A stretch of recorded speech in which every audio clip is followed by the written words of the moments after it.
Today on Misunderstood with Rachel Yucatel. I was born into a very nefarious cult, the LeBaron clan. Orville LeBaron was considered the Mormon Manson. I lived in the wake of his murders as a little girl. My father had trained me and taught me that my body belonged to whoever my husband was going to be. I only existed for one purpose and one purpose only, and that was for him. He always told me, if I can keep you pregnant, that will buy me 2 years.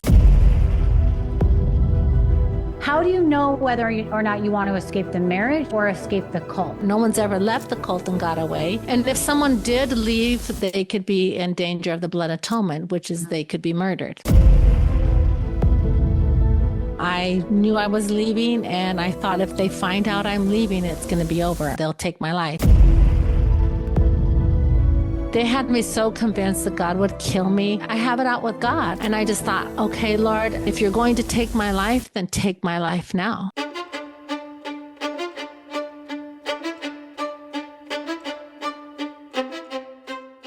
Pamela Jones was born into a polygamous Mormon cult in Mexico, a closed world where obedience was everything and choice did not exist. Girls were raised to be silent, compliant, and fearful, taught that their value was tied to submission and survival depended on not questioning authority. Pamela was married at just 15 years old. She went on to have 9 children inside a system that did not educate women, didn't encourage independence, and didn't prepare anyone for life outside its walls. Fear wasn't an emotion, it was the structure.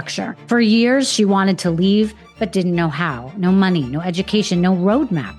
And then at 34 years old, Pamela made a decision that would change everything. She escaped with her children, 2 cars, 2 tanks of gas, and no guarantee of safety, crossing the Mexican border and starting over from nothing. She landed in Minnesota with less than a 5th grade education, no work history, and the kind of poverty most people never fully recover from. But what happened next is the part of this story that demands your attention. Pamela went from cleaning houses to founding a cleaning company that built a multimillion-dollar empire, employing dozens of women, raising 9 children, and becoming a grandmother to 31 grandchildren. This isn't just a survival story, it's a story about reclaiming autonomy after a lifetime of control and proving that the life you're told you're destined for doesn't have to be the one you live. Welcome, Pamela Jones.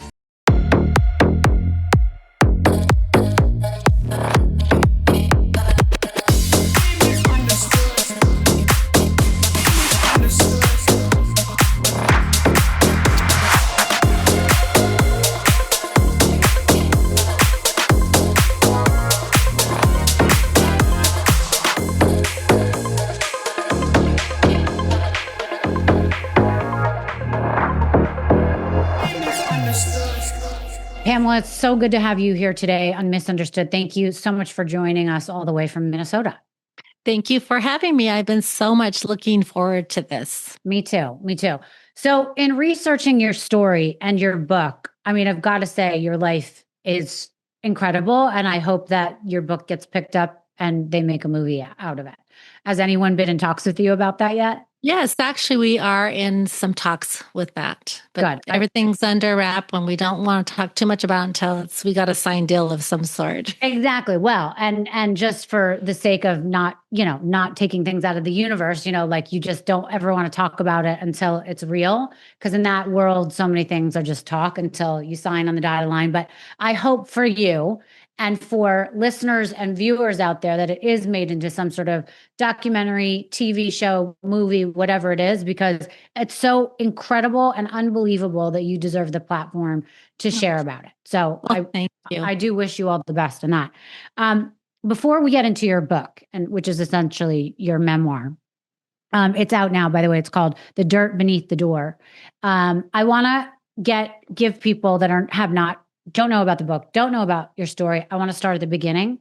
I want to talk about your childhood before, we know where your story starts. Like when I've started researching you, it essentially starts at age 15 in a lot of things that they start to talk about. But I want to hear about the family you were born into, where you were born, and how you got into this lifestyle.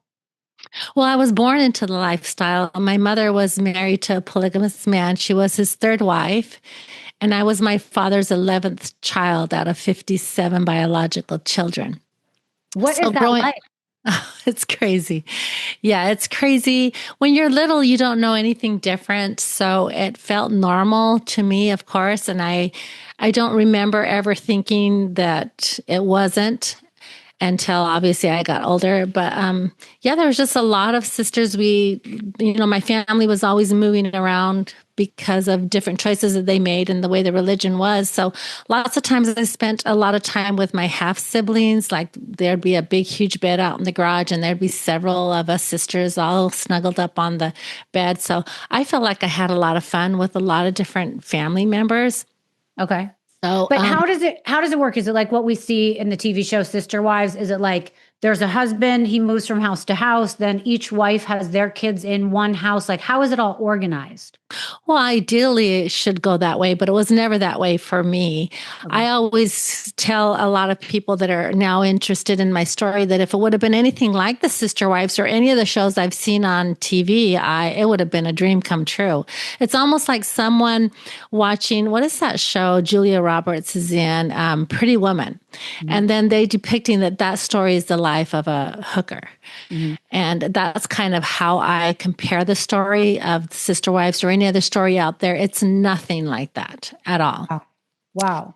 And my mom never really had a night. My father really never came and stayed at our home, but obviously she had 13 children, so therefore they figured it out. But he just kind of made his rounds however he did to keep them pregnant and having his children. But yeah, it was really an interesting childhood. I was born into a very nefarious cult. It's, I believe, on record, it's one of the most nefarious of all the Mormon sects that are out there. Meaning what? Explain what that means. Well, I don't know how much you know of the story, but it's the LeBaron clan. So Ervil LeBaron was considered the Mormon Manson.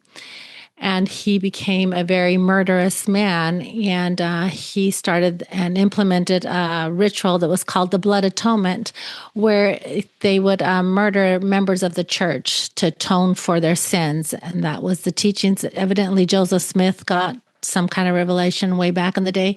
So he was the only one that was ever heard of in history that implemented the practice. And so I lived in the wake of his murders as a little girl.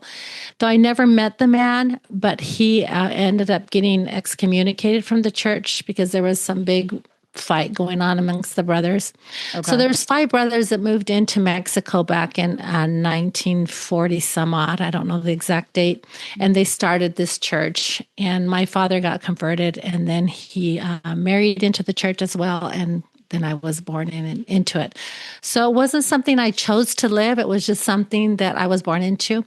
So it's all you knew as a child. It's all I knew as a child. And as a child, we grow up who are not in cults, I would say, with Cinderella being played. And you think, you want to find the prince and the king, and you're the princess, and you want to have a happily ever after. What was your childhood like? What did you guys think was life about? Well, for me, I was supposed to have as many children as I could so I could get into heaven. So my little Cinderella story is I wanted to marry a handsome prince that I could have all these beautiful babies with. And preferably in a perfect world, he would not be an old, gross old man and married to a bunch of other women. That was my secret. I didn't dare tell that to anybody because, that would have been considered something wrong. But I was just thinking if I could marry a man that wasn't married and he was a handsome man, that would be my fairy tale. So, but how does that work? I'm sorry to interrupt you, but how does that work with, like, as you're growing up, you kind of have feelings for other people, right? So when you're 12, 13, like my daughter's 13, she's just kind of getting it figured out if she wants a boyfriend, that kind of thing. I know you had your first child, or you got married at 15?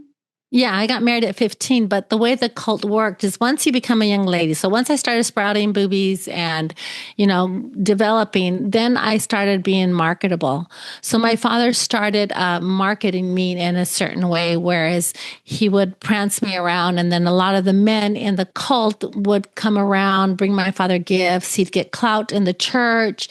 He'd get recognized and honored because he had these beautiful daughters. So by the time we became young ladies, I would notice all these old, gross men coming around. And also my dad had all these men being so respectful to him and calling on him at church all the time to do all these great things, and then donating whatever property, depending on whatever it was.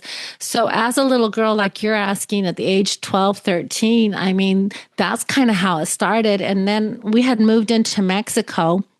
And so all of my prospects, most of them were little Hispanics, and I'm 6 feet tall, big chested blondie. Anybody that could possibly even be a prospect for me was like right up to my armpit. So I just felt like that ugly duckling. So they weren't potential, prospects. And besides, my father was racist, and he definitely trained us and taught us not to marry outside of the cult or the religion or whatever it was. So that was never an option. So to answer your question, my little fairy tale, it was just tarnished from the time I think I was barely developing and noticing, and that, that I'm becoming a young lady, and now there's all these men around. Right. And we suffered such hunger and poverty that my mom would get all these, gifts, food gifts, and they wired the house, and we were able to have electricity. And it's because she had beautiful daughters. So then you start feeling like you're a commodity. Like it was almost like, there's currency, and then there's having beautiful daughters in the cult. And that was something that I became like a currency. That sounds so weird when I say it now, but it was the way it was. Yeah, I can understand that. So you didn't have any crush when you were younger, and you didn't have a love that you had to be ripped away from when they organized a wedding for you to somebody else? Well, my first little so-called love, he was 10 years older than me, so I would have been 13. I was barely sprouting. The Boo Fairy had only come and pumped a couple of little pumps when I met him. And he was 10 years older than me, and which is a big difference. He wasn't married, so he was my first little crush, but my father broke that apart immediately. I didn't find out till probably 40 years later what that was all about. There were some rumors that he was doing things with his father's wives that he should not be doing. So my dad thought, no way, you're not going to get my daughter. So that was my first little crush. And then I met the father of my children. So how was he introduced to you? Was that a choice from your father? No, the church would have these so-called conferences. It was something that Mormons do all the time. And then the whole church, the church had several different colonies throughout the United States and throughout Mexico. So they would gather twice a year, and everybody would come. We lived in Baja California, Mexico. So they would all come down, and I met him there at one of the conferences, doing whatever they were doing. They'd play some games, and they'd have dances and do different things. And he was like a typical pot smoker, long, thick, luscious, beautiful hair. And he's half Hispanic. He had on, back in those days, they wore those, what were they called? Ditto jeans. I don't know if you remember them back in the day. Ditto bell-bottom jeans and the silk shirts that were unbuttoned. He was considered a full-fledged bad boy. And of course, me being the little innocent girl that I was all Twitter-pated. Oh, okay. So it wasn't some old man that you weren't attracted to. This was a guy you could be with. Thank goodness. Yeah, there was plenty of old men, but in the religion that I'm from, you're able to choose who you want to marry. And of course, the fathers have a lot of influence over you. But for whatever reason, for me, it slipped through the fingers, and I was able to marry this man and be his first wife. So was he wealthy enough that he could impress your father and help your father? No, okay. He was not wealthy, so there was a lot of problems there. Okay, got it. And you, go ahead. And his father was one of the original 5 brothers, and there was some battle in authority and church, whatever, back then. So, yeah, my mom was really unhappy about that. They didn't get a pretty penny for me, but I was determined. And by reading through my story, you find out why I had chosen to marry him and to marry so quickly. Right. And that's because of my father's alcoholism and his abuse. So it's a very... So you thought you were leaving a home of abuse and going to, a place where you would find some love and affection. So when I chose the father of my kids, or I chose who to be married to, the number one thing that I chose, why I chose them, is because I noticed that his family did not go hungry. So I was looking for someone that would be able to feed me, believe it or not. And so I thought, if I marry into this family, I'll never go hungry. So that's why I chose that. Okay. And then he was really good to kids. And I thought he really loved kids. So being that my father was so abusive, I just thought if I can find someone that's kind to kids and that will feed me, then I've got, the fairy tale. Right. Okay. So, and how old was he when you were 15? He was 21. Oh, okay. So not a terrible age difference. So No. you marry this guy, and how does it work in your religion? You don't have sex till you get married, or what? Nope, you don't have sex till you're married. But if he would have had his way, we would have done it. But I was trying to get to heaven. So in my story, you find out that he puts his arm around me, and I'm still 14, and my father finds out, and the price I paid for that was extreme. I thought that I would be, from the perspective of where I am now and where I've been for a long time, I know my father never was going to kill me. But as a little girl, you believe they will. Mm-hmm. So I have to tell that truth as the little girl that I was. So at 15 or 14, when this guy puts his arm around my waist and I'm in trouble, he gives me a beating of my life, like lashing, a terrible beating. And I believe that he's going to take my life. Wow. So because of that, I decide the only way out is to get married. So therefore, on that day, I decided, okay, I'm going to get married. So he was the best thing I could choose for what was there. He wasn't married. He was younger. He's very handsome, very kind man. So I thought I was going to walk off in the sunset, And of course, I knew he would have another wife at some point, but that was just so he could get to heaven, I never thought he would be the womanizer he became. But, right. At the time, I was 15. Can you talk about the beliefs a little bit so that people don't understand cults in general or groups like this? So women are told that or made to feel like they're a commodity. However, they cannot be promiscuous. Were there people who were promiscuous before they got married? And would they get in trouble? Yes, they would. They would get severe in trouble. I'd hear all kinds of beatings. They would be taken away. The girls would run away. There was a few girls that were quite rebellious back in that time. Wow. But because I was so afraid of my father, I never dared. And as far as I knew, none of my sisters had. So I had like 4 sisters who had gotten married before me. But my father was just super strict. So the religion it's not like those fundamentalist churches you hear all through Utah where all these sister wives love each other and they have one big, beautiful, celestial family. The best way to describe it was just a bunch of people living monogamy.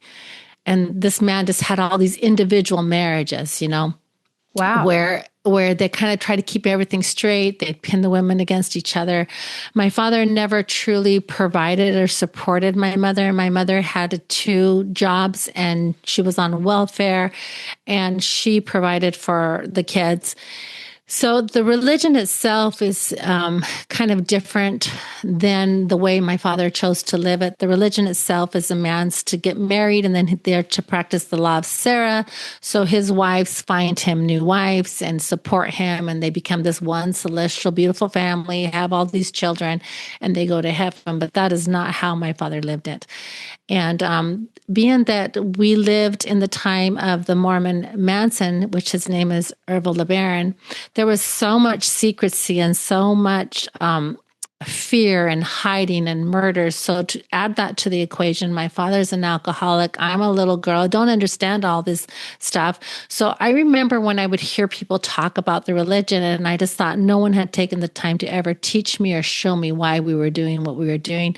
It was just what we did. I was being groomed to grow up and bless some other family and give them as many children and wives as I could. And that's all I knew. And in the meantime, we needed to stay away from Ervil LeBaron. Got it. So was there a honeymoon phase? Was there a romantic phase? I mean, ultimately you have 9 children with this same man, correct? Yes. So yeah, for sure. I had a honeymoon, I guess. I mean, I didn't know anything about sex, as you can imagine. First of all, there's no TV. There's no way, this is back in the late 70s, early 80s. Nowadays you just watch a Colgate commercial and you can kind of figure out the gist of a sexual encounter. But back then, there wasn't this familiarity about this. And then, of course, my mother never talked about it. So I happened to fall upon a magazine that talked about a honeymoon night. And when I heard that you were going to be cupping something, you're going to be licking something else and moving, I threw the thing across the room and I thought, I will never do any of that. I am not going to go to hell. I'm a virtuous woman. And I was just tormented. Of course, curiosity got the best of me. And I went and picked it back up and I read it again. But now thinking, not now today, but, quite a few years later, it was quite explicit, but little innocent me, the way I understood it, it was something that I saw the chickens do. So I was prepared for that. I thought, finally, I convinced myself, he can do anything he wants, because after all, my father had trained me and taught me that my body belonged to whoever my husband was going to be. It did not belong to me, and it for sure in the heck belonged to nobody but him. In fact, the cult and the church taught that a woman was never to ever even have pleasure or experiment with anything. So I truly never even saw my bottom for I don't know how long because I was so afraid to go to hell. Oh my goodness. Thinking about it now, I laugh. But back then it was just so black and white. And it was just, this little girl is just, my whole story is about just trying to be good enough. First of all, good enough for God and good enough for my dad and then good enough for my husband. And you follow my journey and you see how I learn and figure that out. But religion itself was a very oppressive religion and women were to be seen, not heard. I only existed to serve him. So when I left my mom's body and they said, it's a girl, I had a whole list of what I could and couldn't do and all the privileges that were taken from me. And when then my ex-husband left his mother's body, he had his list and they said, boy, he had his list of all his privileges and he would eventually own me and my body. Right. That's incredible. I mean, it's one thing to grow up and feel like sex is taboo. And then it's another thing that you're now married and your body is for this man. So sex is on the table now. How do you disassociate? Because they're two opposing views. So now it's like to be sexual with a man when you've grown up thinking sex is taboo. It must have been very difficult to get through to ever enjoy, but also to feel good about your performance, I guess. Well, the problem is that, like you said, I was so trained that it was so bad and so evil. And then all of a sudden you say, I do, and now you're to engage. And I was so scared. I didn't understand it. And my mother was very private, so she never talked to me about it, nor did my sisters. Whenever I think about that little girl, maybe that's why I'm really open about this stuff with my granddaughters, my daughters, and any woman I can talk to. But it's like understanding your body and embracing it and loving you, the woman that you are. And it took me a long time before I could ever even begin to even fathom any of that because it was such a training that caused such rejection. Like you're in your body, you're feeling certain things, but that's of the devil. And so how would you navigate that? Right. So I went on for years trying to figure that out. And then my ex-husband, of course, they use polygamy or other women and all of this against you. So you're forever battling and trying to be good enough. And I remember when I finally had the courage to ask him, I just thought, I know you'll have other wives, but, I just wanted him to tell me that if it wasn't for the religion, he would be content with me. And he told me, oh, no, I would never be content with you. So my journey was trying to figure out and learn that me, just the way that I was good enough. And it was quite the story. So when it comes to the intimate part, truly, it was a nightmare. And I can say I was married to him for 19 years and there was no pleasure, no joy whatsoever. And my kids are going to listen to this and I'm sorry. I love that I got such beautiful children from the act, but there was none because by the time you figured out, first I thought I was possessed by a demon if I ever thought I felt an orgasm coming on. Oh my God, that was the spirit of the devil, right? So you're fighting against that. And it was such a crazy situation. But looking back, he would say, oh, you and your problems. I don't know how deep your show goes, so I'll try to be candid on how I say these things. But anything that the body does when you're in the act of that kind of stuff, if my body responded in any which way, and it can be just going from maybe you're a little more lubricated than you were without saying it. Yeah, Okay. no, go ahead. So that's going on. Something's wrong with you. And he would tell me something's wrong with you and your problems. And so I really thought that I had a problem. Oh. Because I was a sensual woman and whatever it was that I was born with. And he just wanted to destroy that. He wanted to snuff it out. He wanted to say it wasn't so.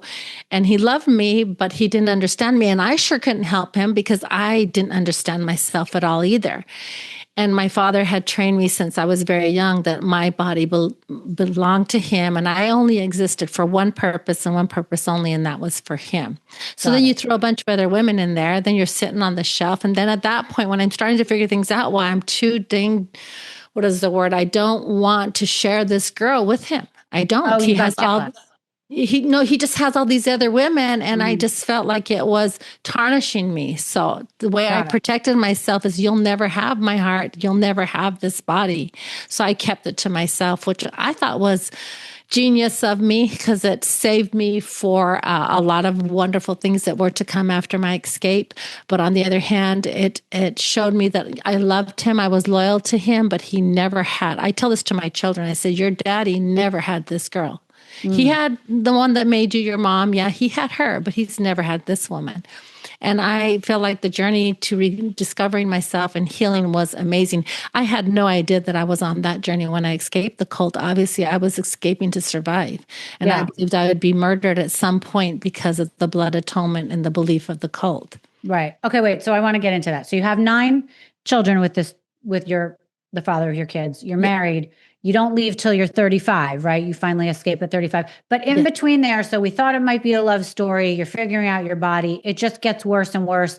And how do you know whether or not you want to escape the marriage or escape the cult? Like, at what point did you have the decision of like, wait, this whole thing is terrible? Well, the way I like to tell people, regardless of where we're born, regardless of what happens to us, there's a knowing. We all are born with this innate knowing. And I kind of just knew that there was something more out there, but I didn't understand because I'd look around, nothing in my life made sense to what I was feeling. So as I'm growing, getting older, and I'm watching and I'm learning and I'm, having the children and I'm trying to live this celestial marriage, I delivered his babies. I got him these wives or helped him get these wives. And I had a great relationship with them. And there's so much to the story. And I was really devoted to the belief and trying to get us all into heaven. But internally, there was a knowing that something was wrong. And I tried to put that off. But as time went on, I couldn't deny it. And so I started asking the questions as to why I was thinking certain things or feeling certain things. And I remember I'd look out at the stars. It's so cliche now when I think about it. There was some darn cartoon that came out and they would sing that song somewhere out there beneath the pale moonlight or whatever that song is. I would hear that song in my head, and I just knew that there was something out there coming my way, but I never imagined it would be divorced. I never imagined I would be able to escape or get away. But internally, I'm starting to get stronger and stronger, and I'm throwing away all these parts of this beliefs. Like, these are silly things, but if you eat garlic, that will keep the evil spirits away, or whatever the hell they thought. But what made you know that they were silly? Like, were you able to see TV now or read things where you finally had some knowledge and understanding, or what happened? There was no TV because we weren't to have TV. And not only that, they didn't allow me to mingle with my family anymore. So I was solely stuck in science camp and in his cult. But I had gone to school until I went up to 5th grade in San Diego, California. So I had been to school. I had seen another world. I'd seen TV back when I lived with my mom in California. I watched TV all the time. So I knew of that world. So it's like and I had gone to school, so I was educated. So I feel like that itself was what planted the seeds that there was a whole nother world out there. And I loved the United States and I detested Mexico. So I always felt like I was a misfit. So I think there was a longing. I started checking into that more. Like, it wasn't things that were happening around me per se. It was more of an internal thing that went on. And now I'm seeing my children growing and they're going out and, in the colony trying to build friendships. And there's just so many things that are causing us to reevaluate the belief, because there was no way they could sustain this belief that I only existed for his purpose and he's never there. But within that, Well, first of all, did you love it when he was never there? Were you fine with No, that? I wasn't. I missed him all the time. Really? Yeah, I did. I actually loved the darn guy, doggone it. As Mhm. best as a little girl could. I mean, after what my father had put me through, he was a walk in the park. And I knew that he was victim to the belief as much as I was. He just happened to be male. It's not like he was this Okay, so he horrible. wasn't terrible to you. He just obviously was not the right guy for you. No, he was not terrible to me, but the religion and the belief was terrible. But he wasn't terrible to me. He was good to me. Believe it or not, I was his favorite. It sounds stupid to say that I was his favorite, but heck sakes, I worked hard to be his favorite. But either way, it didn't matter. I was his first wife. But Was it wasn't. divorce allowed in your religion? It happened, but it was definitely something frowned on, especially because, they taught that if a woman left a man, God would take away her kids and she would go straight to hell. Oh, geez. Okay. So at So, what point, take me back to the moment where you started to make the plan and you said, okay, I'm not going to be murdered if I leave, or tell me how it worked for you. So as times were getting harder and harder, he's marrying hard women that come with a lot of baggage, with a lot of filth. And I kept thinking, I didn't sign up for this. I am not going to be in this situation. One thing's when you're doing it for the Lord. Then when this man is sleeping with women before they're married, and there was things that were happening that I decided no longer, that the price was too high to pay. This was not the truth. So that was the first thing that happened. But I stayed because of the kids. I thought I don't want to break up the family. You're just scared. Where will I go? I had no education. I had no money. Yeah. Where How was were you I going to go? making money? I didn't make money. I was a stay-at-home mom full time. Though the time that I would teach like Spanish, or I'm sorry, I teach English to the little kindergarten Spanish children, get a couple of bucks, or I teach dance, or I was making cheese, and I would do little things constantly to make money. And no matter what I would do, he would come in and destroy it because every time I made a little money, I got independent. He didn't like that. So then he'd come and get rid of whatever it was I was doing. But he had a big family. He couldn't be there every day. What did I see him one day out of every 7 or 6 days? But explain that to me, because again, there's no comparison to sister wives. But like, what the hell are these guys thinking? How do they support all these kids' mouths, women, homes? I don't get it. What did that guy do for a living? So in Mexico, you're in a colony. Everybody's living like this. So it's a community, first of all. Second of all, they have big farms and ranches. They make really good money. My ex-husband was wealthy for Mexico.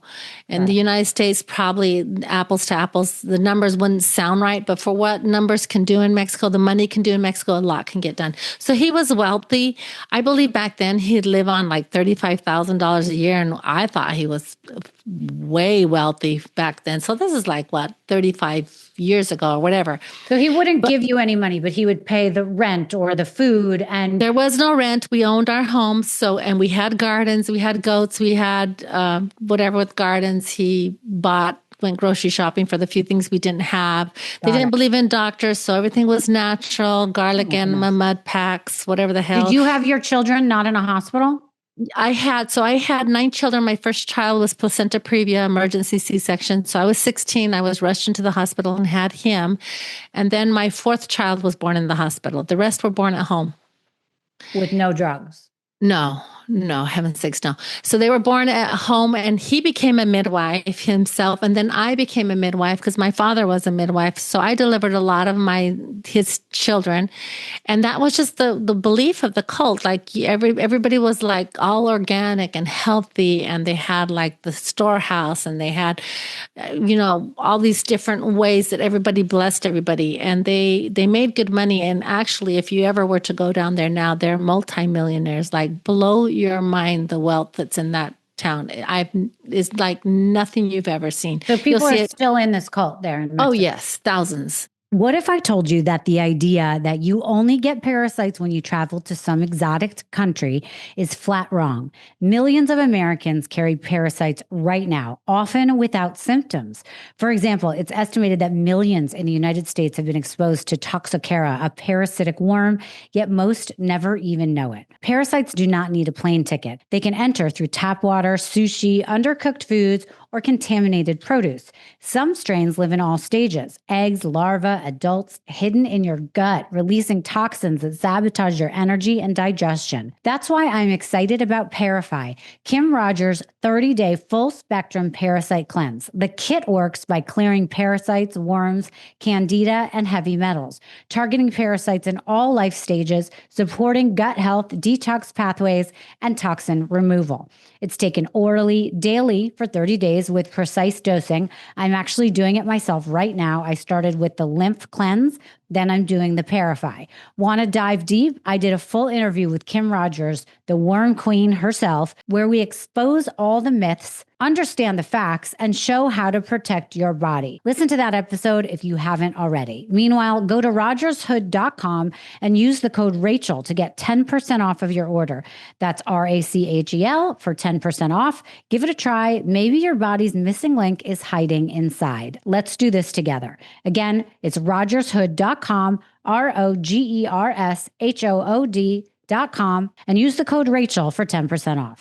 Thousands and thousands. Yeah. Wait, I want to go back to the childbirth for a second. And you had a lot of problems as well, correct? Yes.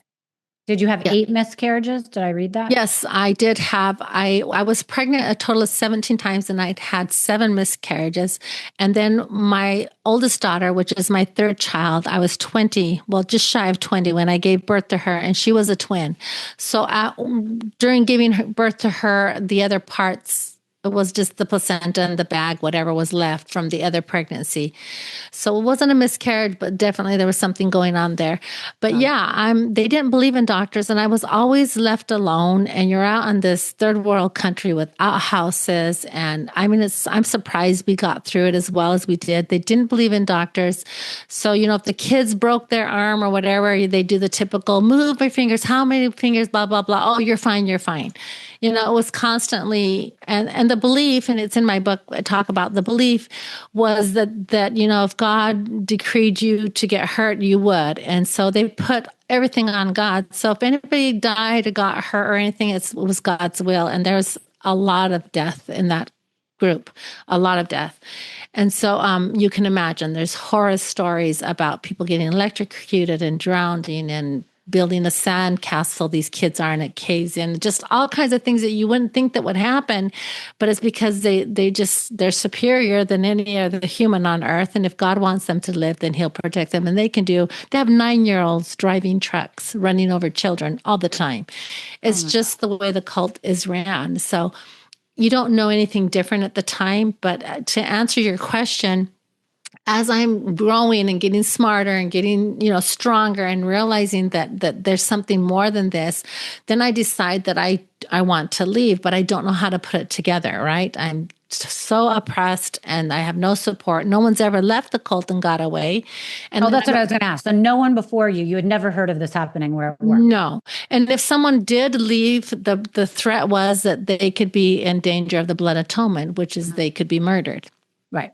So they hang that over our head all the time, talking about this blood atonement. And you're so afraid of that, right? And anyway, so the way I got the strength to leave is my second son, he was 16, and he's going to get his braces on. And we're at my house and we're talking, and I see a puddle of water accumulating on this cement floor, which has mud in it by the time you lived in the middle of a dirt hole. So there's mud everywhere.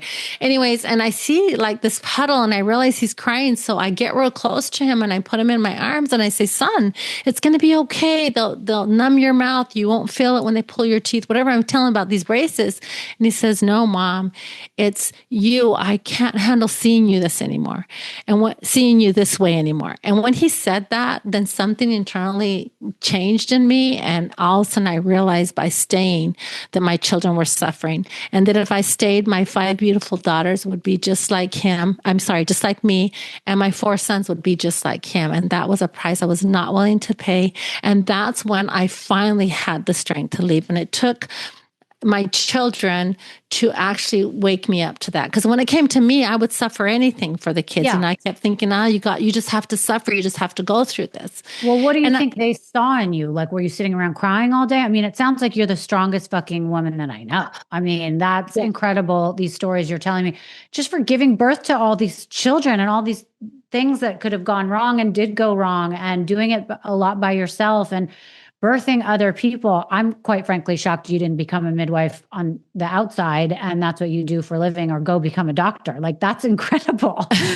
Yep, I delivered 25 babies on my own. And then I wanted to get educated because then I realized the risk. God can do so much, but we need to be educated and responsible. And I wanted to have something in my arsenal of knowledge in case a baby was coming tangled or breached first or whatever, all the things that could happen. So I come to my then husband and say, I want to go get educated.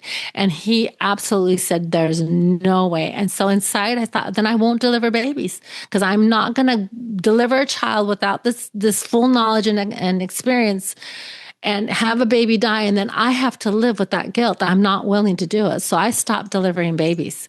Wow. And I never picked it back up, which I'm glad I didn't because it would have been, quite a different life for me than what I did do. Ended up creating such success. Right. But at the time you don't know. But yeah, so the belief then was that women were there for men and men only. And then when I finally, and I think you'll think this is interesting. So I was so brainwashed that I would die the day I tried to leave him that I decided I'd take that risk. So I started my planning and I was conniving according to me. I took a check out of his checkbook that he didn't know was missing, and I wrote it out to gas up the vehicles that I had. And I found some credit cards that had my name on it. I'd never gotten a credit card in my life, but he owned me, so he could pull things out in my name. And I found out he had them, and I found out how much money was on him. So I grabbed those credit cards, and one had $400, one had $1,200. I thought I'd be able to live a couple of years on that. I mean, I was in heaven, like, oh my gosh, we got the money, right? And his belief was to starve a woman out. His father taught all his sons that if you can train a horse, you can have a wife, and you need to keep her wanting for everything. So anything I possibly could need, he kept me wanting just enough to keep me alive, but wanting. And if he could have limited my air to limits, he would have. He limited my water, my food, my shelter. Everything was so limited. And I had to keep coming to him and say, I need more. I mean, I have, 8 kids and whatever was going on. And he'd give me, if I needed, I don't know, 5 loaves of bread, he'd give me 3, whatever it was. Right. You had to make do with what you had. I had to make do with what I had, and he made sure it was never enough. And it was not because he was poor. He was wealthy. It was to keep me in control, and that was how he was trained. But little did he know is that the more and more he tried to control and take from me, the stronger I got, and he couldn't hold me down. I just started, using my creativity, and it felt so funny. And it truly is. Almost everything I touched would turn to gold. He brought me this old cow. Her name was Betsy. And I sometimes I'm embarrassed when I tell these stories because they sound like they're way back in the Little House on the Prairie days. But they bring me this cow. Her name is Betsy. And she would give me 5 gallons of milk in the morning and 5 gallons of milk in the evening. And I would milk her, right? And then I'd make cheese and sell cheese. And she freaking adored me. And I just loved her. And I'd go out there and I'd be milking her and I'd be crying, the heartache, whatever the story was going on in my life, whether I couldn't see my mom and I missed her, or was tired of going without her. I was exhausted and I had no help. I didn't have water, didn't have a washing machine, whatever I was going through. And I'd be milking her, crying. I think she felt that. So she'd just give me her all. And I would take that milk, make cheese, butter, or whatever. And pretty soon I'd make money. And then he'd get mad and he'd take her from me. And as time would go on, no matter what I had, it would just produce. And I was able to provide and supplement for my children and then for his kids as well. But it was so much fun. Whatever I could happened say. to Betsy?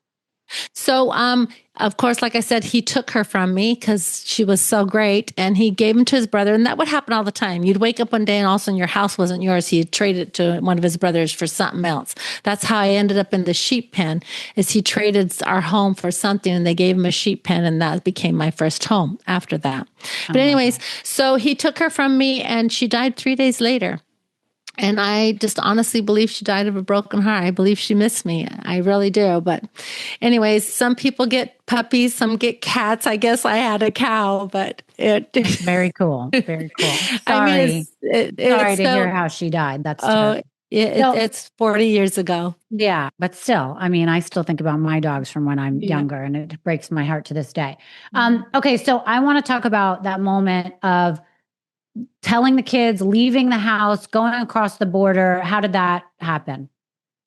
So I decide I'm leaving, and my children are not American citizens. I am, and one of my daughters was born in Utah, but the rest aren't. And my oldest son has gone to the United States to work. He's in Denver, Colorado. That's what way it is. The children grow up, get old enough, and they ship them off to the United States. They start working and providing for their family. So my oldest that's son, interesting. So they don't have to stay within the community. They go live real lives. they go off to the United States and they start making money. Just the boys? Just the boys. Okay.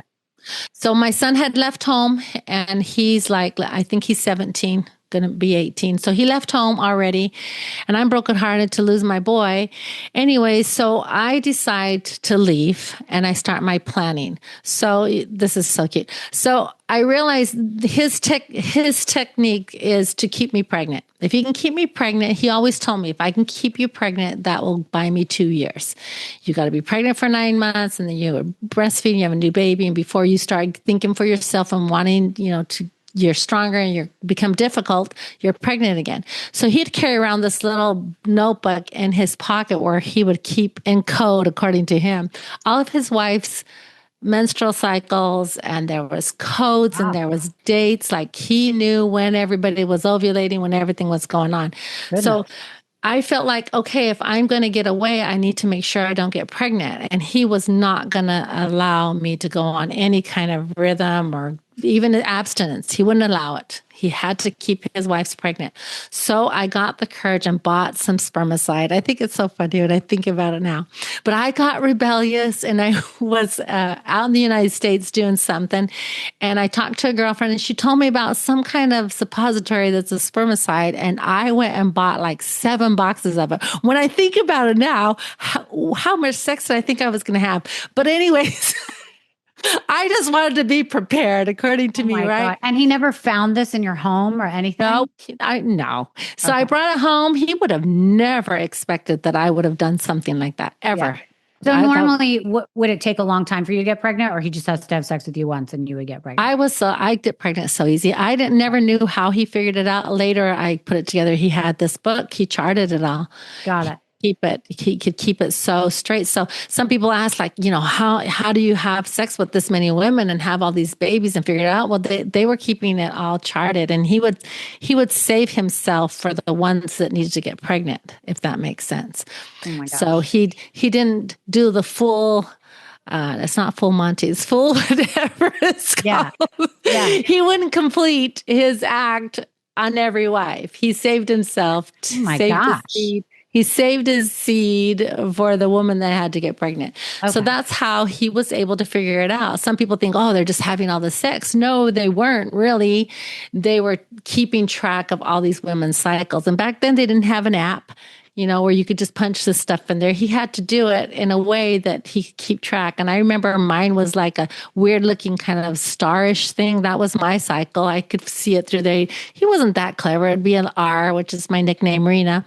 And there'd be some weird star. And then I noticed that these stars started showing up right after my period. And I think, the dates and times, within the 10 days, there it was. And I'm thinking, what is he doing? And sure enough, he would figure it out. So, okay. And you said he was coming to the house once a week or so, right? So yeah. Did you know to leave right after he left the house? Because then you'd had 7 days before he realized you were gone, or how did you plan this? Nope. So I told him I needed a vacation. He was trying to date another woman. He had just had some stuff with his brother's wife, which is really interesting. Later, I found out that they had been sleeping together before marriage, but at the time, evidently he knew he was doing that, and I wasn't supporting him. I was his first wife. I was causing him a lot of trouble. So then I told him, hey, let me go get a vacation. I just need a vacation. I need to get out of here for a little while, and then when I come home, I'll get in check and do everything you're asking me for. So he thought he'd let me have this vacation. He wasn't going to finance it, so I wouldn't be gone for very long. And he said, if you can figure it out, you can go. Well, he didn't know that I was planning to escape, to get away. So I did have his permission, but I was planning to leave. Got it. So I had figured out all the little things I needed to figure out. I had started the process to get my children. Did you know where you were going? Yeah, he knew I was going to Utah. That's where he would do his pine nut harvest, and he would go up there. And I had one of his sisters I ended up raising, and she was married and lived up there. So I was able to go see her, according to him. But they were all still part of this cult. Yes, they or were. group, whatever. What do you call Yes, it? Do you it's a call it a cult. cult? Okay. I call it a cult. They call it the God's people. I don't know what they call it anymore. Okay. But anyway, so yeah, I just went on over on this vacation, and I knew I was leaving, and I thought if they find out I'm leaving, it's going to be over, and they'll take my life. So But what did it mean to you to leave? First of all, did you go with all of your kids? I did. Okay. So And and to leave, did it mean that you just were going to announce you're not coming back, or you had to like disappear? I knew he feared the law in the United States. So the only thing I could see is if I could get across that border, then I would be okay. Because I was an American citizen, and I knew he feared the law of the land, and they do a lot of crooked stuff down there. And I knew that if I threatened anything that I knew about that kind of stuff, he would be too afraid to do anything to me. But I had to get across that border. So the hardest thing for me was on the escape was to get across that border. And I never knew at what point he would find out that I had gone and then send, I didn't know who he would send after me, send the men of the church, send his brothers, and he told me he would plaster wanted posters of me all over at the border and claiming that I kidnapped his children, and he had all this brainwashing stuff. So to paint the picture for you, I finally decide I'm leaving. I'm trying to fix the kids' papers, and I can't get them fixed. So I decide, okay, just go. I'll go to the American Council in Juarez and see if they have the kids' papers. So that was the first thing I was going to do. And we had no food because he had gotten mad and went in and took all my food out of the house. So we had obviously turnips and carrots in the garden. And I had goats that I can milk. So it's not like we were starving, but still. I was so bone thin and still breastfeeding my baby at the time. So that morning I get up and I tell the kids we're going on vacation, so they don't know what's going on. Now, if you talk to my daughters, or then they say they kind of saw something, but at the time I didn't tell them. So I just get in the Plymouth Voyage van, and my son has a Toyota truck and he's following behind me, and I take. At that point, I only had 8 of the kids, and we're leaving. I didn't know what I was doing. I just stepped on the gas, and they had me so convinced that God would kill me that when I went to leave my house, and this sometimes used to make me emotional. So it's always like a little check, what do you call it? Like a check mark to see how far I've come when I can tell the story and realize it doesn't pain me. But I was so brainwashed that I would die. And I really believed that I would, that at some point either God would kill me. I mean, so many people had died in the cult for so many weird reasons. I mean, it would cost him nothing to have a car accident and take all my children. And I believed that. And I just thought, okay, Lord, that day, which I think is kind of funny, I grabbed my baby, I put her on my hip. Obviously, I spotless my house. If anybody knows me, I'm just a perfectionist. So my cupboards, my everything was spotless. I cleaned up my beautiful home, and I thought, if I'm dying today, I'm going to leave this place with a clean house and a clear conscience. I had done everything I could have. And so I have it out with God, and I really did. I remember the moon was out, and I look up at him, wherever you think God is at that time, and I just tell him, hey, I'm leaving. And until I see you, until I meet you, I'm going to keep going. And we'll talk about this when I do. And if you're going to take my life, then take my life now. Like I told him, take my life now. I didn't care, but I was not going to stay and raise my kids there. So I stick my foot out the screen door onto outside and look around, and nothing happens. I'm scared. And then I go a little further and nothing happens. And then the door closes, and I'm breathing and I'm fine. I know God can do things, strike you by lightning. That's what they tell me. And I would just say, when we meet, we'll talk about this. But until you kill me, I'm going to keep going. Got in the car, and this is just as harrowing as it sounds to get away. And what is so funny, Rachel, is that I did die that day, but I didn't understand what kind of death it was. Is that silent, meek, obedient, fearful, hungry, scared little girl did die, and in her place was me. And I never imagined that that's what I feared it. And I think this happens to a lot of us. We fear our greatness. And at the time in my little mind, I just thought, well, I fear they'll do the blood atonement. They'll take my life. I'll die. That's what I thought. But the truth was I was afraid of the great woman that I could be. I had never seen what she could do. I didn't know that I'd be able to take on these 9 kids and raise and support and carry the burden of parenthood and healing all by myself. I didn't know. All I could focus on was getting over that threshold without being struck by lightning. And when I opened my eyes, I was still alive. I got in the car and I just kept going. And now looking back, and it happened almost immediately, I realized that that little girl did die that day in a way that, and in her place was me. And I can't believe that I was so lucky to have had that experience, even as scary as it was. And I had no education. And lots of times I think, what was she thinking? Logically, there was no logic. There was no way I could have pre-organized or planned anything that happened in my whole life. And I tell this story to people.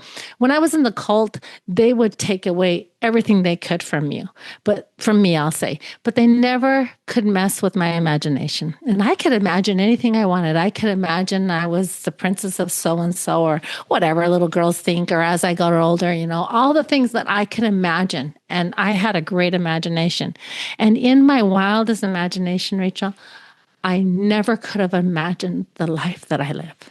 Never could have ever even fathomed that this would be me, internally and externally, anything about the woman that I am. And some people ask me, well, how did you start to heal from all of that false teaching and brainwashing? Well, I was overwhelmed. So I did what I imagine any woman does. I first decided to establish truth. So I looked down between my legs and I said, yeah, I have a hoo-ha. I am a woman. Okay, we got that covered. What's next? And I just kept on going.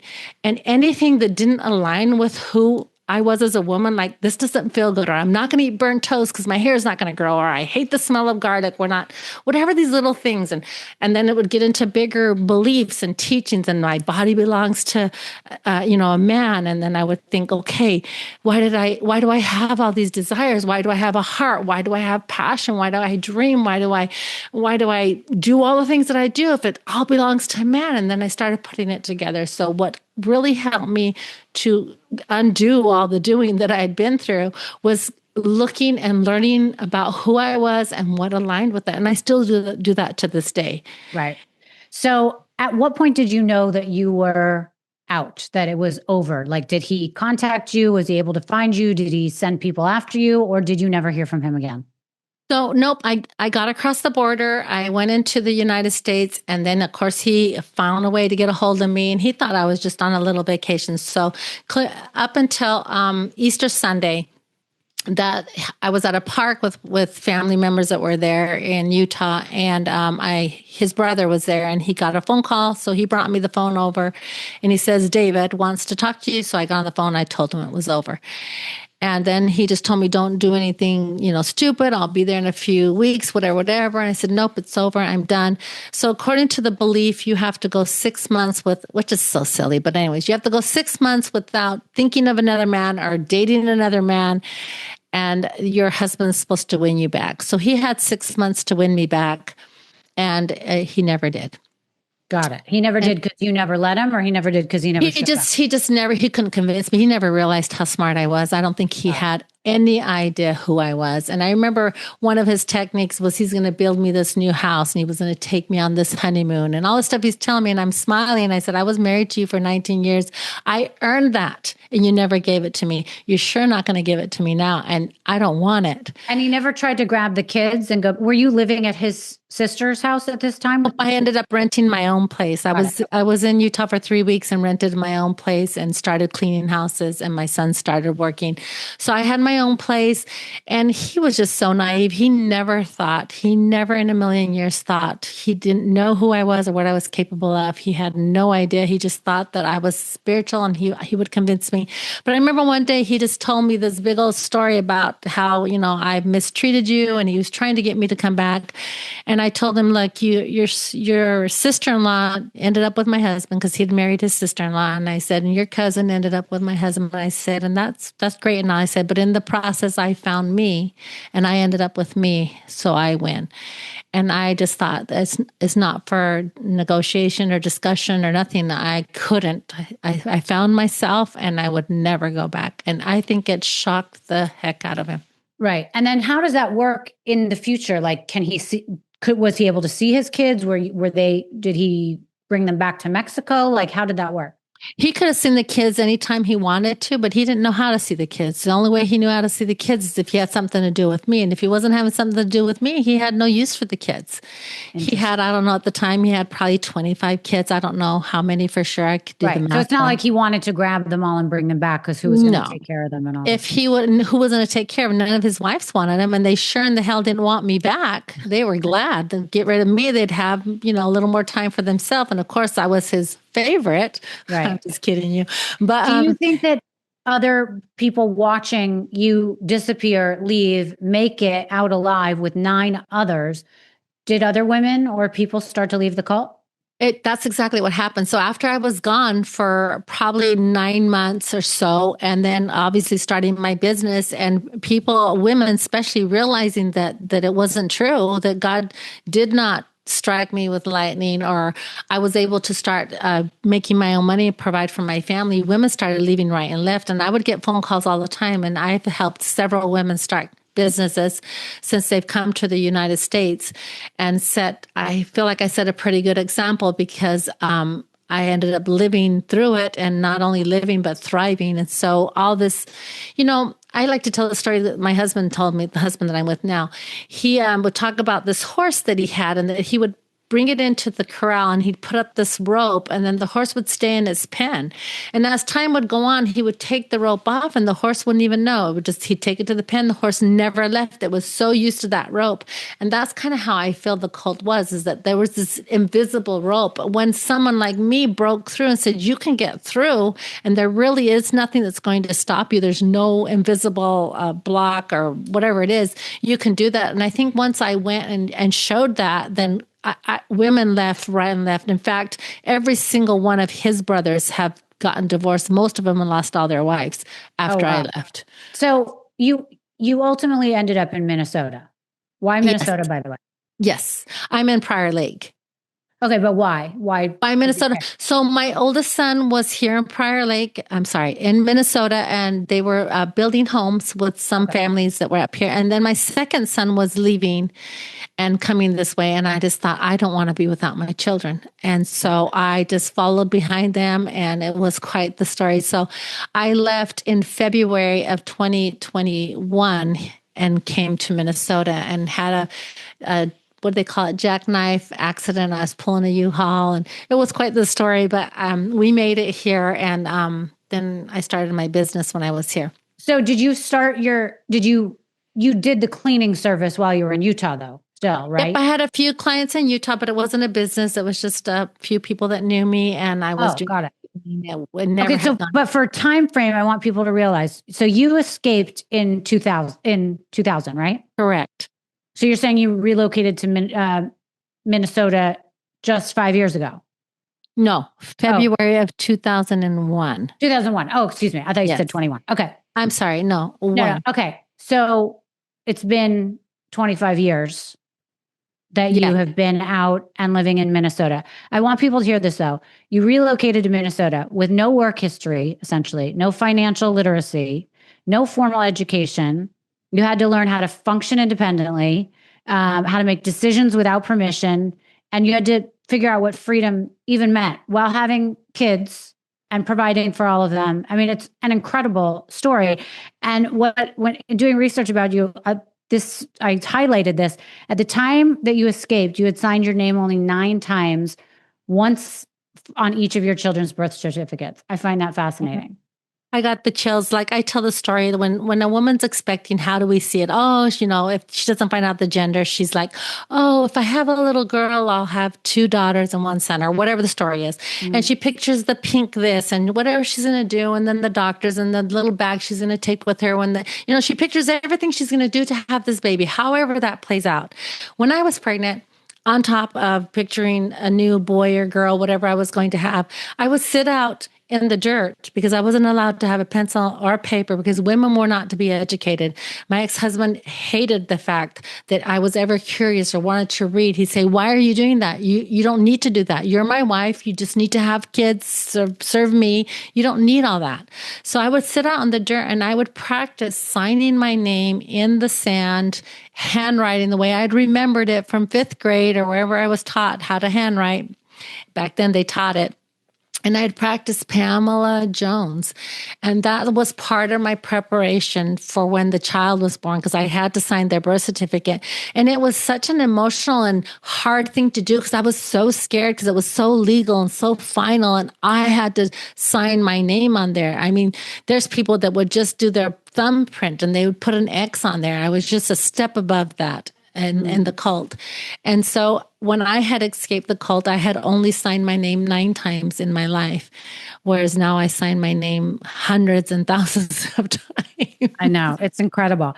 All right. Tell people really briefly okay, so you started cleaning homes out of necessity. Now you founded a company that you've built with your children, your daughters, or all of them?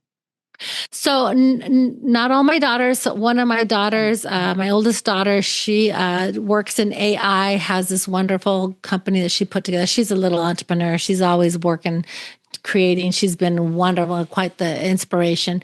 I have 4 of my daughters work with me and 1 of my sons. And then I have 45 employees. And I do the hard stuff, like the stuff that they don't like, the scarier stuff, but they really just make sure it runs smoothly. And as I mentioned before, I'm a perfectionist, so I'm really strict with anything I put my name on, with training, the quality. And I feel like that's a gift that I was born with. And then for someone who had... still doing the cleaning yourself, or are you managing it now? Oh, I don't do anything when it comes to cleaning. No. Good. Okay. I haven't cleaned in probably 15 years. Good. And I don't run the company. I have a beautiful warehouse. I have a huge laundromat I put in there. We do, it's a thing that you can't imagine. It's so beautiful. Amazing. It's so beautiful. And whenever I take people on tour, they thought, I just thought it was a Ziploc bag with a couple of scrub brushes and a plunger or whatever they're telling me. I thought, are you kidding me? So it's a big laundromat, and I have I think 18 vehicles in my fleet. And what? Yeah, it's a huge operation. The kids is it just there, or are you going to franchise it to other cities or something? So it's for right now, it's just here. We will be opening up 2 more locations, then franchises, but it's on the kids now. I have already lived my dream, and I've raised all my kids. My baby's 27. They're all married. My oldest son is going to be 44. And so they kind of, I felt like I've lived my dreams. I'm obviously stepping into this era of my life where I've just turned 60. Unfortunately, I'm getting old. But anyways, I just turned 60 and obviously dropped my memoir. I love inspiring people through my story. And I feel like the number one thing that is the secret sauce to my story is the success internally and externally of the woman that you see before you today. And I feel like that's what makes this so amazing, is that I have every reason to have failed, yet I succeeded. And I'm not saying that I am anything greater than anybody else, but I think that we all have that internal desire or guiding that helps us answer whatever it is that we want to do. And I love telling women, and I can tell you, Rachel, like I am so about shining a light on the things that unite us.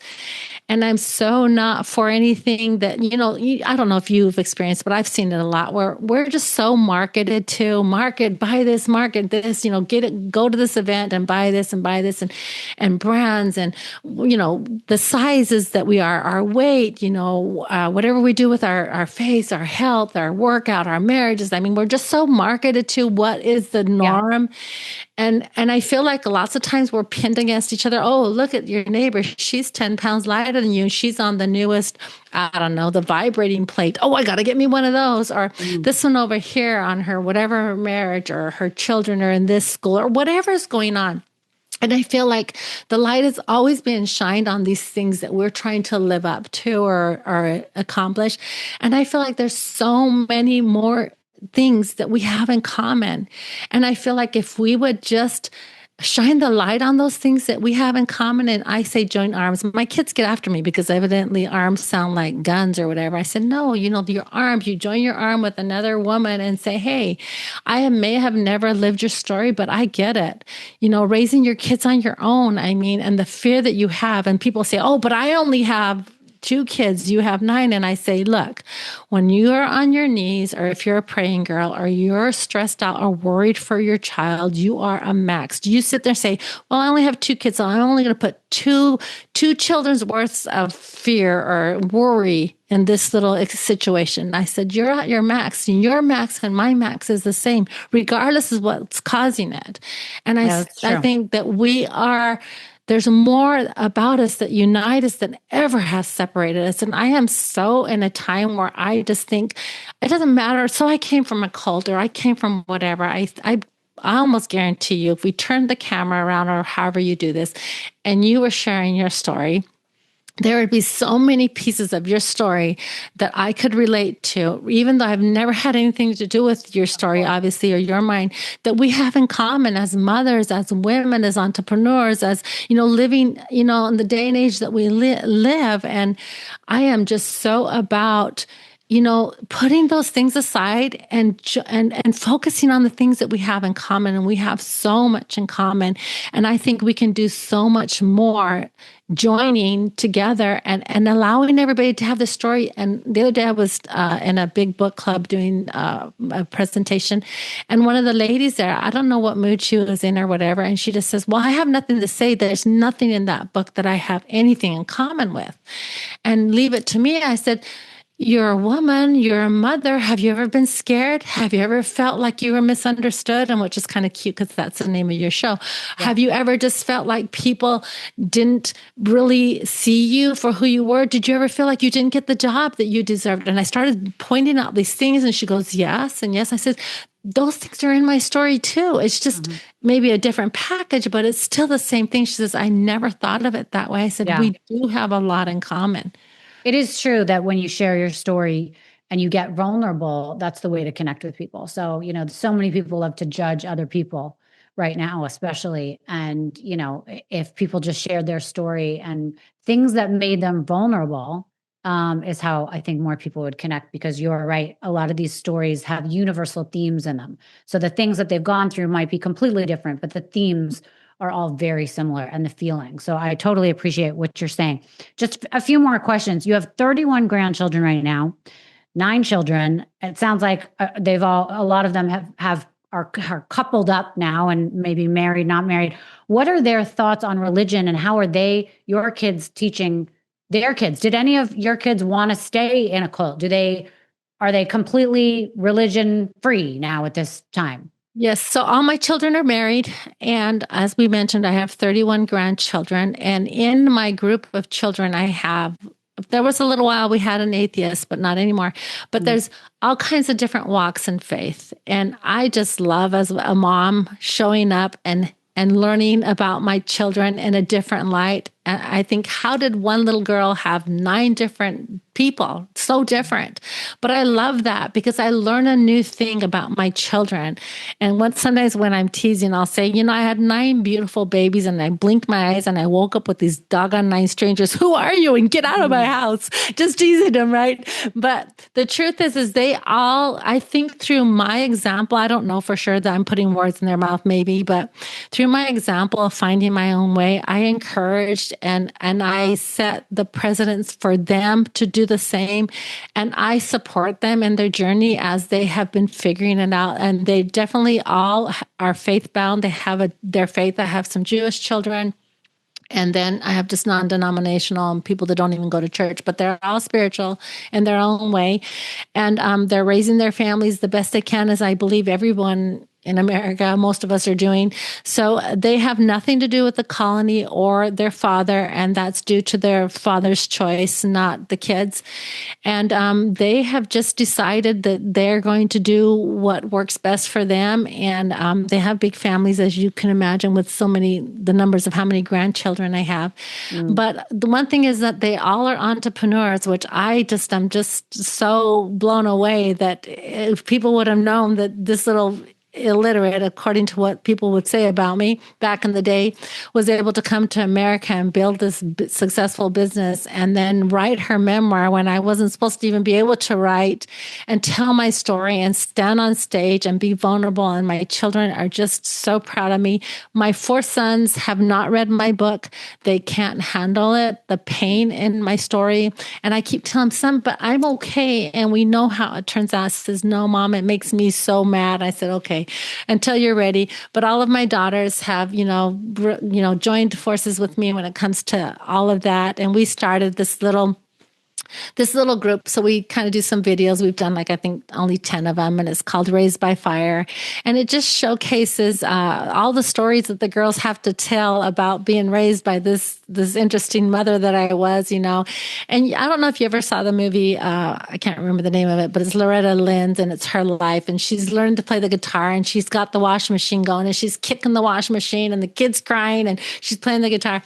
It's kind of how I did my life. I was kicking the washing machine, making the washing machine work, going out and getting my clients, raising the kids, and trying to write my story and be able to put myself out there. And it's been interesting. The other day, someone asked me about it, and I said, well, it's like putting your legs up in the stirrups for the whole world to look in. I said, I don't have anything to hide anymore. Yeah. But so I feel super vulnerable. But on the other hand, I just feel like if I don't share my story, and if this little girl, even though I'm not little, nothing little about me, I'm a tall, 6-foot, big girl. But if this girl could actually step into her passions and what I feel that I was here, my purpose, and I love doing it, which is sharing my story and inspiring other women and being supportive, and this movement that we can do these hard things and change the future for our granddaughters and our great-granddaughters. If we don't do it, who's going to do it? We know the government's not going to do it, and it's on us, and each one of us matter, and we don't have to do it alone. I just feel like that is my passion and my desire, like whatever I can do to help that. And I tell people, I want you to stop right now and look 20 years in the future and look at your daughter, if you have a daughter, or your granddaughter, if you get blessed to have granddaughters as well, and say, grandma, great grandma, what was I going to do? Or I did the best, or what are you going to tell her? And I said, at the end of the day, I would hope that we would do at least one thing. And I feel like your show, that this is something that you do. You put these stories out there. And even though maybe a lot of the stories you're not telling your daughter to watch per se, but it's your way, maybe, I'm not putting words in your mouth, but changing the world a slight bit where people can be heard and the truth can come out. And then you can help offset whatever this world is doing to make this world that much better, or nothing else, to show your daughter that they too can stand up and be heard or share these stories. And I'm not trying to say that's what you're doing. No, but thank you for noticing, because I do feel like, I like to put on a platform or use this platform to highlight stories of people who have gone through things or have been misunderstood, or their narrative has been written for them for so long and they are taking the reins back. And you are obviously an example of that. So, it's so great to have someone like you on the show. 2 more questions. So where's David now? You sounds like he has no contact with his kids. Is he back in the cult? Has he read your book? No, I don't think so. He probably burned it. But no, he probably did some seance and then burned it. No, he's still in Mexico. He recently has married a 20-year-old and he's 66 years old. But she was not from the cult. She's from one of the Chiapas, one of the impoverished communities. And I think some of the members, older members of the cult now have gone into the poverty parts of Mexico. I'm not going to say they're buying women, but they are bringing money and finances to their parents, and in return they get that. So he has a younger wife, and she's just had a little baby for him, and I think he has 60 children, and he's married to his brother's wife still. But I saw him back in maybe a year ago. Whenever I saw him, he's just a shell of a man. My children were devastated, and I said, "Look, he was a victim to that cult too, and that's what that cult did to him. It's just a shell of a man." So that's where he's at, and no, I never see him at all. Okay, well, good. You are married now. Yes. This man is American? Yes. So I'm married to Rick Brown. I met him in Mankato. We met off of eHarmony, believe it or not. No way. Yep. And when I pulled up on the side of his vehicle back then, this is back in 2011. I don't know if you remember, if you ever wore them, but they were wearing lowrider jeans. Do you remember? Everybody's butt cheeks were always hanging out. Well, of course I'm wearing those. And of course I'm wearing a thong because, I'm single, but whatever. So after driving for an hour, I show up in the parking lot and our vehicles are, side by side, but opposites. And we're talking. He's a beautiful man and gorgeous smile. And then I finally think, oh, shoot, I'm going to have to get out of this car. I'm going to have to shake all my goodies back into my pants and get into his vehicle. And he's going to check your ass out, even if I was in my 40s. So I look at him and I said, well, do you want to ride with me or should I ride with you? And he says, oh, no, come ride with me. I thought, oh, darn. So then I just bit the bullet and I said, well, do you want to check out my ass before I get in your car? He says, no, just get in the car. So he's so embarrassed. He looked away and I shimmied all my goodies back in my pants. And here we are, 14 years later, and it's been quite a ride. And he's just a beautiful man and has been a great support. He's really good friends with my son. My sweetheart's a little bit younger than me. So my son and him are like 15 years apart. They're best friends. And I had to lay him straight one day. I said, you can't go talking about how hot your wife is to her son. You can't do that. You can't guy talk to my boy about me. And that was hard. He had to learn a few things, but he's been amazing. He's got 2 children and 7 grandkids as well. We have a lot of extra time on our hands, but... he was... did he have any knowledge about what the cult life was, or you had to explain all of this to him? Well, if I would have put on my profile 9 kids and escaped a cult, I would have never got a date. So I think this goes along with your misunderstood story is. So I showed up there and on the profile, they asked me how many kids under the age of 18. Well, I only had 3 at the time. So I answered that correctly. So when I met him, I didn't think anything would happen. And he invited me over to his house the second date. And I told him, look, if you're looking for a quickie or whatever that is, I said, I'm not your girl. And then he told me, hey, my father raised me right. So that got my interest. So I went and we spent 8 hours. He introduced me to his son. We visited, whatever. And we weren't dating. So then I went home and a few weeks later, he invited me again. And again, I told him, look, I know you consider this a 3rd date, whatever. I said, if you're looking for whatever that is, a little bit of that kind of stuff. I mean, it sounds fun and all, but I'm not your girl. And again, he says, no, I'm a gentleman and my father raised me right. So that really helped me trust and get to know him. But yeah, so that kind of how it happened. We ended up deciding to be together. We've been together. We got engaged and married in 2013. And we've been together ever since. And it's just been a lot of fun. But when you asked me about the kids, I told him right from the beginning I had something to tell him. And he says, well, is it bad? I think later he says he thought I had cancer and I wasn't going to tell him. And I said, no, it's actually really good, but I don't know how you'll receive it. And he says, no worries. When you're ready, tell me. So I waited until he got to know me and he knew I had the 3 kids and I had a successful business and I wasn't no woman looking for, a handout or help me or whatever. So we dated for a little while. And then before it got anything intimate or too serious, I said, I have 4 sons. And he says, you have 4 sons?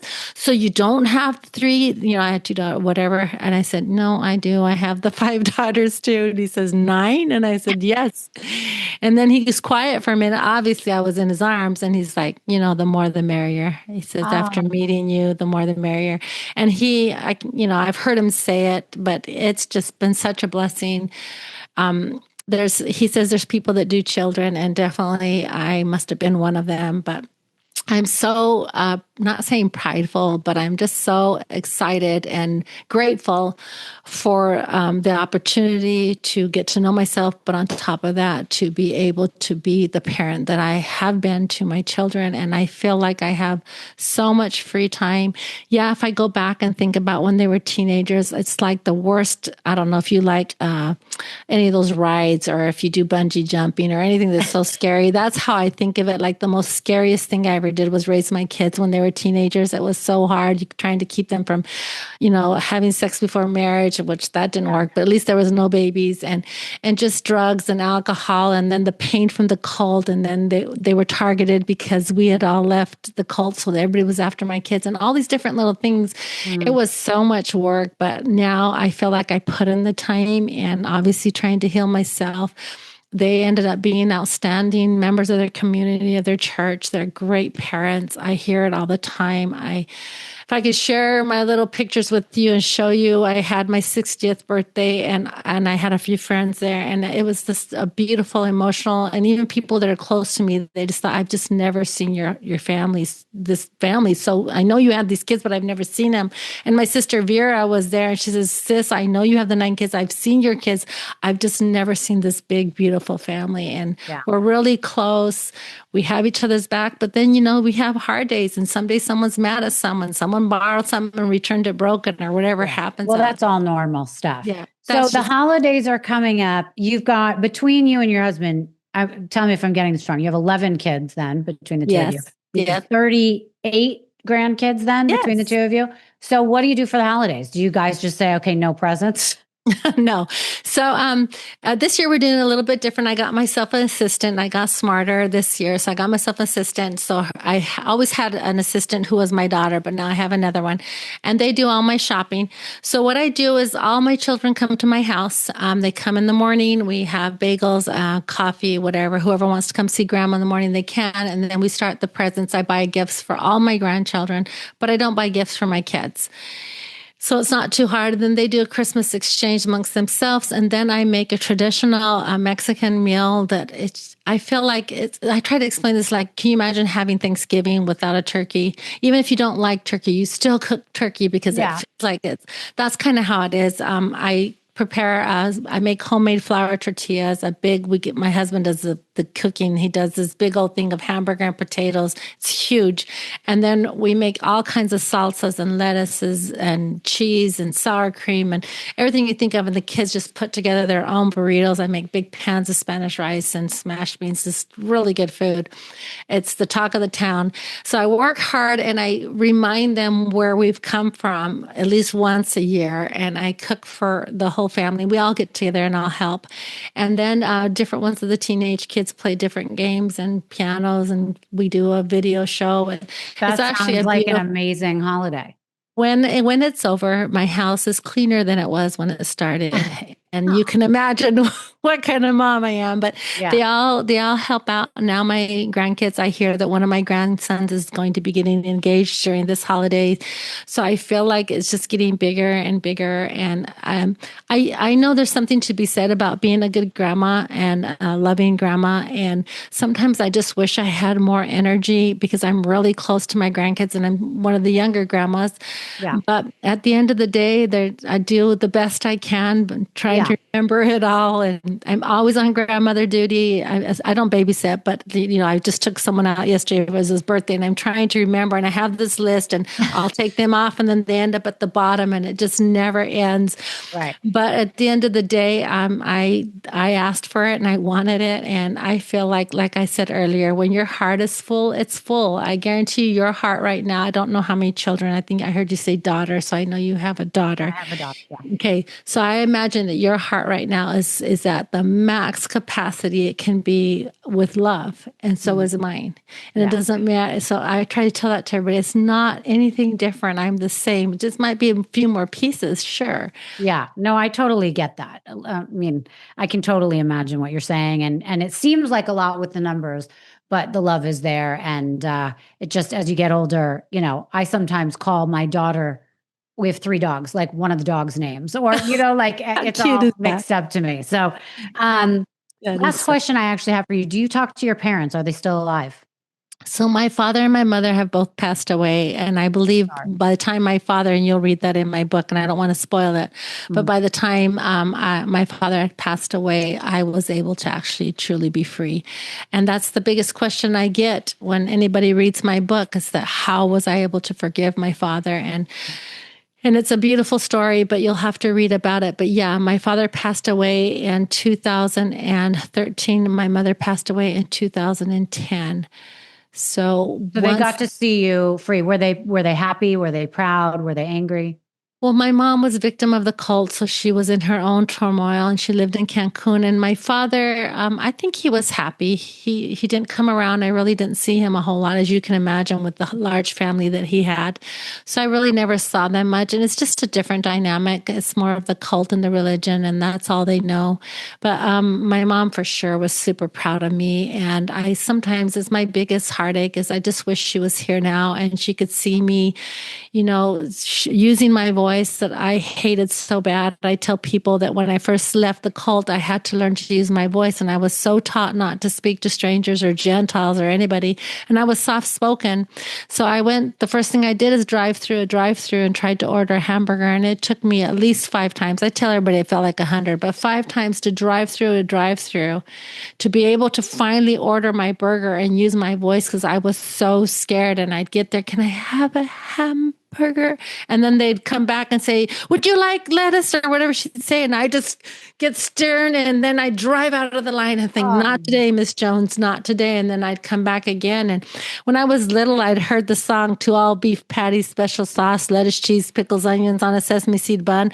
I just wanted to say, can you give me the song, But it wasn't that easy, and it took me a lot. And then they wanted to know if I wanted to supersize it and what Diet Coke or all these a lot of options for someone. And I was just I couldn't use my voice. I was so scared to talk, and I didn't know how. And had someone told me then that exercise was going to be the beginning of me using my voice and be able to share my story with the whole world and stand on stages and with such confidence. I was just in Jane Fonda's home that she grew up in over in New York, speaking, and I couldn't believe this little girl that couldn't order a burger is here telling the whole world all the ins and outs about my story and how I was able to get where I'm at. It's amazing. It's an incredible story. Again, for people that want to read the whole memoir, it's called The Dirt Beneath the Door. We've only been talking for an hour and a half. You see how much there is to the story, and we only got to certain points of it. So there's so much in the book. If people want to know more about you, or where to buy the book, or where to hear you speak, tell our listeners where they can find you. You can find me on www.pamelaspeaks.live. That's my website, and you can see all of my stuff is there. You can even take a little sneak peek at my daughters and some of the fun stuff we're doing there. Also, you can go on Amazon, find the book. It's The Dirt Beneath Our Door, Simon & Schuster. You can find it there. You can find me on Instagram, Facebook, and maybe at your neighborhood grocery store. I don't know, wherever. Pamela, it's been an honor to have met you. You are an incredible woman. I can't wait to see, there's so much ahead in your life. I mean, you're so young still. So I'm so incredibly happy for you that you found this man, that you have this love story with, and good luck getting through the holidays with all your kids and your grandkids. But I expect nothing less than, just the best time and enjoying everything that life is bringing to you, and enjoying this new world for you. So thank you so much. It was a great time. It was amazing to have you on, and for our listeners to hear your story. Thank you.